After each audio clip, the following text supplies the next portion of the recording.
Imagine walking through the streets of your town and seeing hundreds of people dancing uncontrollably.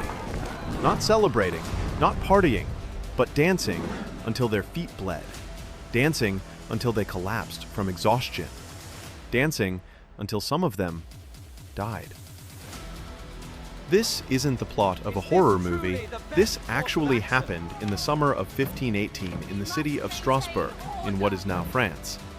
And to this day, historians and scientists are still trying to figure out exactly what caused one of the most bizarre mass hysteria events in recorded history.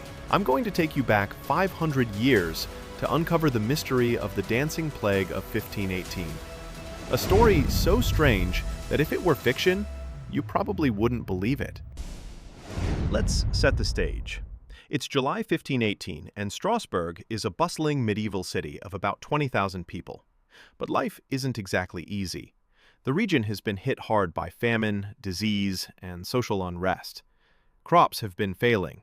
People are struggling to survive, and there's a general sense of anxiety and desperation in the air.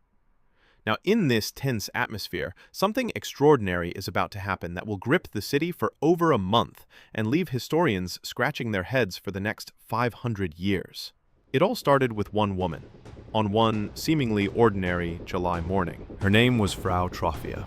On July 14, 1518, she stepped out of her house onto a narrow street in Strasbourg and began to dance.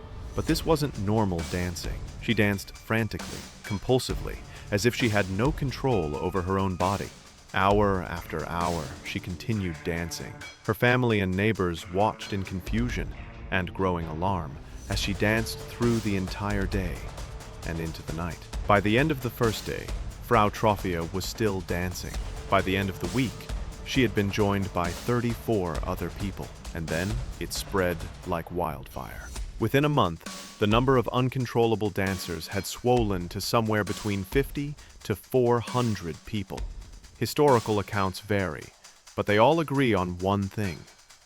This was unlike anything anyone had ever seen. Dozens of people from all walks of life, merchants, peasants, nobles, all dancing in the streets with wild, vacant expressions.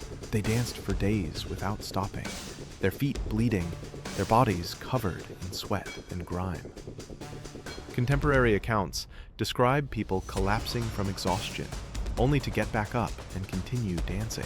Some reportedly danced themselves to death from heart attacks, strokes, or sheer exhaustion.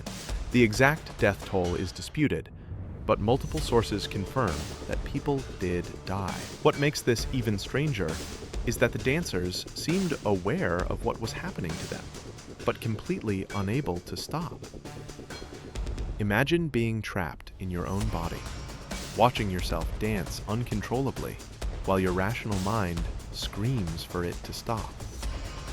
The city officials were completely baffled.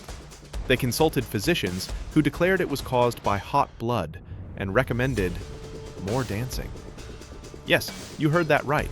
Their solution was to encourage the dancing by hiring musicians and building a stage.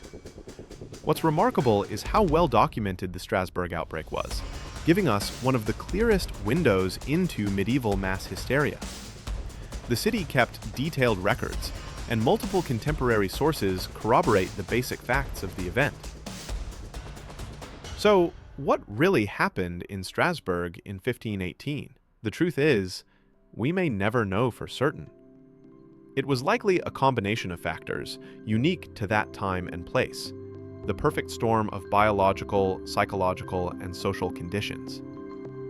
What we do know is that the dancing plague of 1518 offers us a fascinating glimpse into the medieval mind, and reminds us that even in our modern world, the power of collective psychology can create phenomena that seem almost supernatural. The people of Strasbourg eventually stopped dancing, but the mystery they left behind continues to captivate us 500 years later. And perhaps that's the most remarkable thing of all, that a month of uncontrollable dancing in a medieval city still has the power to make us question what we think we know about the human mind.